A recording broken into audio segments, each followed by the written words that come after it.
Hey everyone, Ali again. So when we talk about the different kinds of business entities, there's a couple options that you have.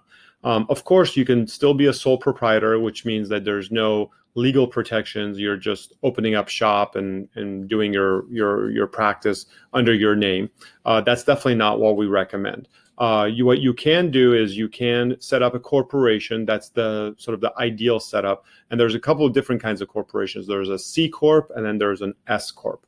Those are tax filings. A C corp is a corporation that's set up really for the largest of corporations. You're going to go public. You have investors and things of that nature. An S corp is really 95% of our clients use an S corp. It's really meant for small businesses like yours. There's pass-through taxation, which means that you only are taxed once on the monies you earn as opposed to twice.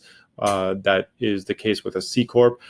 You get a lot of liability protections. Of course, you get to play tax games with a corporation, so you get to save a lot of money there. And so we highly recommend a corporation for your practice. Now, some states allow limited liability companies or LLCs to also be used by doctors for their offices. Now, some states do not. Okay, so it's very important to know this because there's a lot of bad information out there that talks about the different options for a dental, optometry, or vet practice, and they'll throw in an LLC as an option, but they're really not very state specific. So, as an example, in California, for example, you cannot be an LLC when you're setting up your office. You must be a corporation. In other states, that's not the case. You can be something called a PLLC, a professional limited liability company. So really, you have those three options.